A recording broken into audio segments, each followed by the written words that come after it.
বিয়ের 2 মাস পর থেকেই আমি একটা বিষয় খুব ভালো করে লক্ষ্য করতাম। আমার ছোট বোন তানিয়া যখন আমার বাসায় আসতো, আমার স্বামী তখন আমার সাথে ঘুমাতে চাইতো না, কোল বালিশটা নিয়ে অন্য রুমে চলে যেত।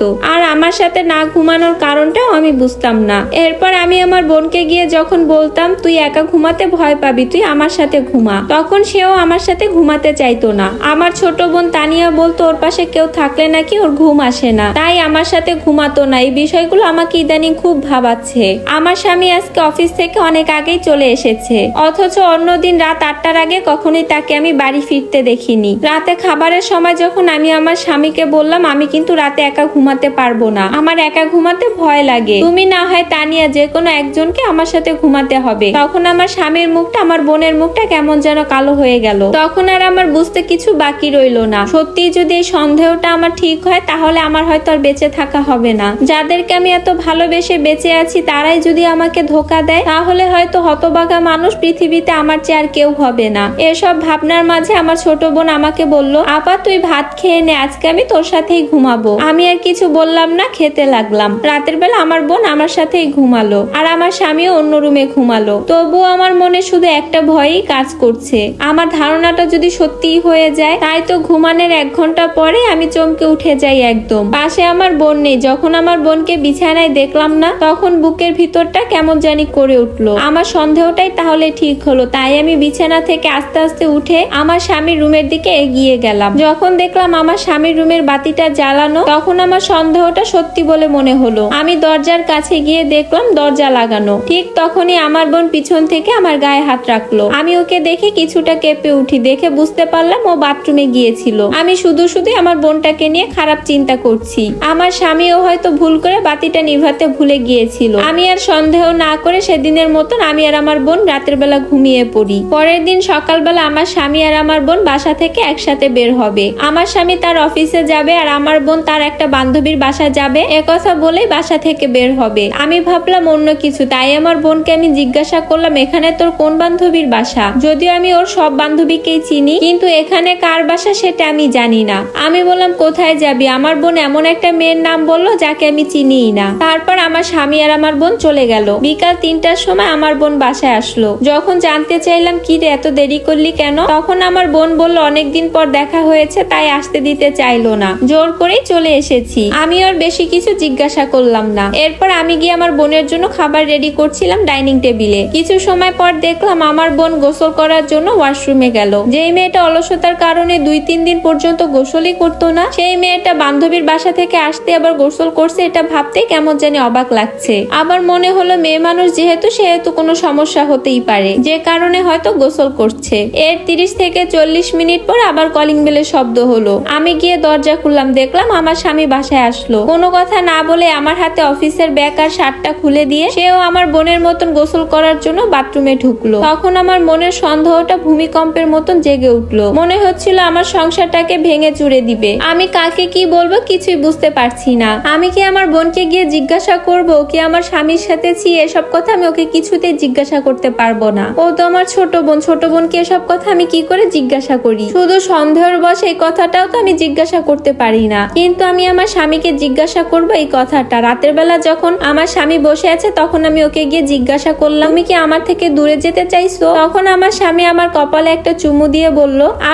এমনটা মনে হওয়ার কারণ কি? অফিসে একটু কাজের চাপ, তাই তো তোমাকে সময় দিতে পারছি না। এজন্য কি তুমি রাগ করেছো? তুমি ছাড়া কাকে ভালোবাসবো বলো? এ কথাগুলো যখন আমার স্বামীর মুখ থেকে শুনলাম, তখন আমার ভিতরটা কেন জানি জুড়িয়ে গেল। আমি তাকে যে কথাটা জিজ্ঞাসা করতে চেয়েছিলাম, সেই কথাটা জিজ্ঞাসা করতে পারলাম না। পরের দিন সকালবেলা একটা কাজের জন্য আমাকে বাহিরে যেতে হচ্ছে। বাহিরে যাওয়ার আগে আমার ছোট বোনকে বললাম তুই চল আমার সাথে। একা একা বাসায় বসে তুই কি করবি? আমার আসতে অনেক দেরি হবে, বিকেলের আগে আমি আসতে পারবো না, আর তোর দুলাভাইও তো সন্ধ্যার আগে আসবে না, তুই একা একা বাসায় কি করবি? তখন আমার বোন বলল তার নাকি প্রচন্ড মাথা ব্যথা, তাই সে আমার সাথে যেতে পারবে না। আমি ওকে আর জোর করলাম না, আমি বাহিরে চলে গেলাম। আমার বিকেলে আসার কথা হলে আমি কিছুটা চালাকি করে দুপুরের দিকেই বাসায় চলে আসি। বাসায় গিয়ে আমি যে জিনিসটা দেখলাম সেটা দেখে খুব একটা আমি অবাক হলাম না, তবে নিজের অজান্তেই 2 চোখ বেয়ে জল গড়িয়ে পড়লো। আমার আপন বোন আর আমার স্বামী এক কাঁথার নিচে অন্তরঙ্গ হয়ে শুয়ে আছে। আমার সন্দেহটাই তাহলে ঠিক হলো। আমাকে দেখে ওরা নিজেদের কাপড় ঠিক করতে লাগলো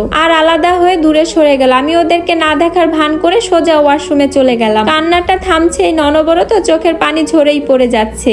আমার সংসারটা আমার বোনের হাতে এভাবে নষ্ট হয়ে যাবে কখনোই ভাবিনি। আমার বোন কিভাবে পারলো এই কাজটা করতে? ওর কি আমার কথা মনে ছিল না? আর আমার স্বামী তো জানতো আমি ওকে কতটা ভালোবাসি। কেন জানি ওদের দুজনের সামনে দাঁড়িয়ে থাকতে পারলাম না আমি, তাই পাশের রুমে গিয়ে আমি শুয়ে পড়লাম। কিছুক্ষণ পর আমার ছোট বোন আমার রুমে আসলো। আমি ওকে দেখে বললাম, তুই আমার ছোট বোন হয়ে এটা কি করে পারলি করতে? পৃথিবীতে কি ছেলের এতই অভাব ছিল? তোর শরীরের তাপমাত্রা কি এতই বেড়ে গিয়েছিল যে নিজের বোনের স্বামীর সাথে তোকে এটা করতে হবে? তোকে আমার বোন বলতেও ঘৃণা লাগছে। আমার বোন বলল, আপু আমি পরিস্থিতির শিকার, তোমার বাসায় আসার কারণে আজ আমার এই অবস্থা। গোপনে তোমার স্বামী আমার গোসল করার ভিডিও সবকিছুই রেকর্ড করে। এরপর থেকে প্রতিনিয়ত আমাকে ব্ল্যাকমেল করতে থাকে। তখন আমি তোমার কথা বলেছি যে আপুকে আমি সব বলে দিব। তখন তোমার স্বামী কি বলেছিল জানো? বলেছিল তাতে তার কিছুই যায় আসে না। বলেছিল বড় জোর তোর বোন আমার থেকে চলে যাবে, কিন্তু তোর ভিডিও আস্তে আস্তে আমি ভাইরাল করে দিব, মানুষের কাছে পৌঁছে দিব। এরপর থেকে আমি ভয় পেতে শুরু করলাম। এরপর আমি বাধ্য হয়ে তোমার বাসায় আসা যাওয়া শুরু করলাম। আমি তোমাদের থেকে দূরে কোথাও চলে যাব আপু, তোমাদের এখানে আমি আর আসবো না। কথা বলে আমার বোন আমার পায়ে ধরে কান্না করতে লাগলো। তারপর আমার বোন চলে যায় আর আমি পাথর হয়ে বসে থাকি। আমি আমার নিজের বোনকেই দোষ দিয়ে এসেছি, কিন্তু এদিকে আমার স্বামী হচ্ছে খারাপ। আজ 2 দিন হয়েছে আমি আমার স্বামীর সাথে কথা বলি না, আর সেও আমার সাথে কথা বলে না। সে তার ভুলে একটু অনুতপ্ত নয়। এসব ভাবতে ভাবতে হঠাৎ করে আমার স্বামীর ফোনটা বিছানায় দেখে আমার বোনের কথা মনে পড়লো। আমার বোনের ভিডিওটা কি এই ফোনেই আছে? আমার স্বামী গোসলে গিয়েছে, তাই বের হতে একটু দেরি হবে। এরপর ফোনটা হাতে নিয়েই দেখলাম আমার খুব পরিচিত একটা নাম্বার থেকে ভয়েস মেসেজ এসেছে। আমি মেসেজ সিন করে কানে নিলাম। আমি শুনলাম আমার বোনের ভয়েস। আমার বোন আমার স্বামীকে ভয়েস পাঠিয়েছে, বলল তুমি তো বললে না আপু আমার কথাগুলো বিশ্বাস করেছে কিনা। আমি তোমাকে বিপদে ফেলে চলে আসার জন্য সরি। আপু কেমন মানুষ সেটা আমি জানি, আমাদের কথা আপু কাউকেই বলবে না। সে মান সম্মান নিয়ে অনেক ভয় পায়, লজ্জায় কাউকেই কিছু বলতে পারবে না, তাই তুমি আপুকে ম্যানেজ করে নিও। আমার বোনের এই ভয়েসটা শুনে আমি পুরো থ হয়ে গেলাম। আমার সবচাইতে বিশ্বাসী মানুষটা আমার নিজের বোনও আমাকে ঠকিয়েছে। যারা আমার সহজ সরলতার সুযোগ নিয়ে বিশ্বাসঘাতকতা করেছে তার সাথে আমি এক মুহূর্তও থাকবো না। এরপর আমি আমার বাবার বাসায় চলে যাই। মা আমাকে দেখে জানতে চেয়েছিল আমি কেন একা এসেছি।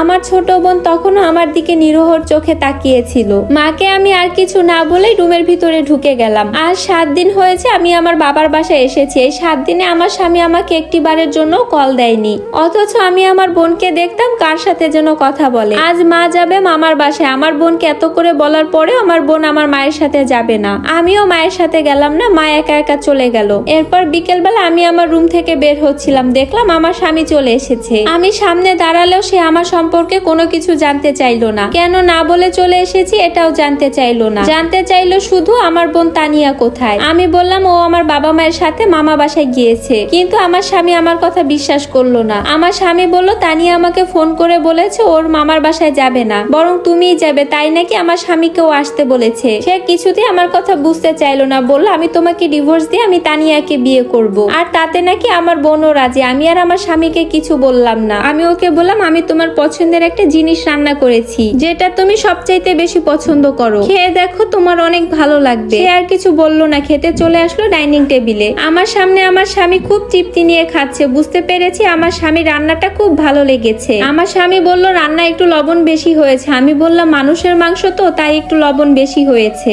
আমার স্বামী বলল কি বললে তুমি, মানুষের মাংস মানে? পাশে থাকা বটি আমি হাতে নিলাম। সে অবাক হয়ে তাকিয়ে রইল আমার দিকে। তো যত্ন করে তুমি কিসের মাংস দিয়ে ভাত খেয়েছো জানো? যার সাথে নোংরামিতে মেতে উঠেছিলে তার মাংসই রান্না করে তোমাকে খাইয়েছি। আমি বললাম হ্যাঁ, আমার বোন তানিয়াকে আমি নিজ হাতে শেষ করেছি, তারপর সেই কাঁচা মাংসই রান্না করে তোমাকে খাইয়েছি। তোমার সবচাইতে পছন্দের জিনিসটা তুমি খুব মজা করে খেয়েছো, আর আমাকে বল এতটা জঘন্য মানুষ তুমি কি করে হতে পারলে? নিজের বোনকে নিজের হাতেই মেরে ফেলতে পারলে? তোমার হাত একটুও কাঁপলো না? আমি বললাম না কাঁপেনি, আর নিজের স্বামীকেও খুন করতে আমার হাত একটুও কাঁপবে না। এরপর হাতে রান্দাটা নিয়ে আমার স্বামীকে কুপিয়ে ক্ষত বিক্ষত করে ফেলি আমি। কিছুক্ষণ পর মা যখন বাসায় আসলো, তারপর আমি দৌড়ে গিয়ে কাঁদতে কাঁদতে মাকে জড়িয়ে ধরলাম, আর সবকিছু আমি আমার মাকে খুলে বললাম। আমার স্বামী আর আমার বোনের কিছু অন্তরঙ্গ ছবি ছিল, সেগুলো আমি আমার মাকে দেখালাম। মা বিশ্বাস না করে আর থাকতে পারলো না, আর মাকে বললাম আমার স্বামী আর তানিয়া পালিয়ে গিয়েছে, ওরা আর কখনই আমাদের কাছে আসবে না। এই কথাগুলো মা যখন শুনলো, মা তখন আমাকে জড়িয়ে ধরে ভালোবেসে সান্ত্বনা দিল।